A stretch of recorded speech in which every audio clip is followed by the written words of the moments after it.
ইলিশ মাছ পছন্দ করে না বাংলাদেশে বা বাংলাদেশের বাইরে এরকম মানুষ খুবই কম আছে। আর ইলিশ মাছ এভাবে ছোট ছোট করে কেটে মরিচ বাটা দিয়ে রান্না করলে কিন্তু অনেক মজা হয়। আসসালামু আলাইকুম সবাইকে, কেমন আছেন সবাই? আমি আমিনা আক্তার চলে আসলাম আপনাদের মাঝে নতুন একটা ভিডিও নিয়ে। আশা করি আল্লাহর রহমতে আপনারা সবাই ভালো আছেন। প্রথমে আমি একটা কড়াইতে নিয়ে নিলাম কিছু ইলিশ মাছ, ছোট ছোট করে কেটে নিছি, দেখতেই পারতেছেন কীভাবে আমি কেটে নিলাম। তারপরে পর্যাপ্ত পরিমাণে পেঁয়াজের থেকে অনেক বেশি পেঁয়াজ, অনেকগুলি বেশি করে পেঁয়াজ কুচি দিয়ে নিছি আমি এখানে। তারপর দিয়ে দিছি রসুন বাটা, সামান্য আদা বাটা, জিরে বাটা। আমি এগুলি বাটাগুলো সম্পূর্ণ পাটায় বা শিলা পাটা যেটাই বলেন আপনারা, হাতে বেটে তারপরে দিছি, তাহলে স্বাদটা অনেক ভালো একটা ফ্লেভার পাবো আশা করি।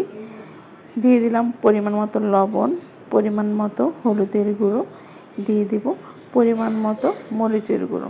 এখানে মরিচের গুঁড়োর বদলে যদি কেউ চায় বাটা লাল শুকনো মরিচ যেটা আছে পেস্ট করে ব্যবহার করলে রান্নাটা কিন্তু অসাধারণ হবে এবং অনেক সুন্দর একটা ফ্লেভারও পাওয়া যায়। বাটা মশলার মরিচের বাটা যেটা আমি দিতে পারিনি, তাই আমি গুঁড়ো মরিচটাই ব্যবহার করতেছি। আপনারা চাইলে বাটা মরিচটা ব্যবহার করবেন, একবার ট্রাই করে দেখবেন, ইনশাল্লাহ ভালো রেজাল্ট পাবেন, রান্নার স্বাদটা দ্বিগুণ হয়ে যাবে। এখানে আমি দিয়ে দিয়েছি টমেটো বাটা। নর্মালে টমেটো ছিল না, ডিপ ফ্রিজে সংরক্ষণ করা কিছু টমেটো ছিল, সেগুলোকে আর কি আমি বেটে নিছি। বাটা দেওয়ার কারণে তরকারিটা একটু ঘনত্ব হবে, খেতেও মজা লাগবে। দিয়ে দিছি সরিষার তেল। আমি এখানে আজকে সরিষার তেল দিছি অল্প, আর দিয়ে দিব কিছুটা সয়াবিন তেল। পুরোটা তরকারি যদি সরিষার তেল দিয়ে রান্না করতে পারেন ইলিশ মাছের, অনেক ভালো হবে, অনেক ভালো একটা ফ্লেভার আসবে। ইলিশ মাছ মানে সর্ষে বাটা বা সরিষার তেলের তরকারি অনেক মজা হয়।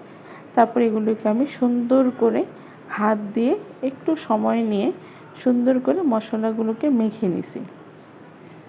দেখতেই পারতেছেন আমি সুন্দর করে হাত দিয়ে একদম ভালো করে সবগুলি মাছের ভিতরে এই পিঠ ওই পিঠ করে সুন্দর করে মশলাগুলোকে মেখে নেওয়ার পরে কিছুক্ষণ মিনিটের জন্য রেখে দিলাম, 4-5 মিনিট, তাহলে আর কি মশলাগুলো মাছের ভিতরে সুন্দর করে ঢুকবে।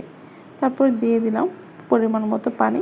এখানে পানি বেশি দেওয়ার কোনো প্রয়োজন নেই, যেহেতু ছোট ছোট করে কেটে রাখা মাছ আর হইতেছে ইলিশ মাছ। বেশি পানি দিলে এটা চুলার উপরে রান্না হইতে হইতে মাছগুলো কাটা কাটা হয়ে যাবে, তাই অল্প পরিমাণে পানি দিলাম। চুলায়ও বসানো হয়ে গেছে, দেখতেই পারতেছেন আমার তরকারিটা প্রায় হয়ে আসছে।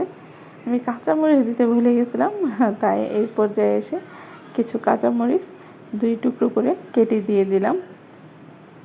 আর এই তরকারিটা যত শুকনো শুকনো হবে একদম পুরো মশলা আর তেল আলাদা হয়ে যাবে, তেলগুলো উপরে ভেসে উঠবে, সেই পর্যায়ে নামিয়ে নিব।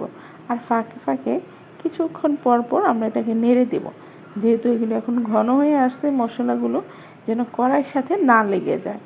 দেখতে পারতেছেন আমার তরকারিটা ফাইনাল লুক এরকম হয়েছে।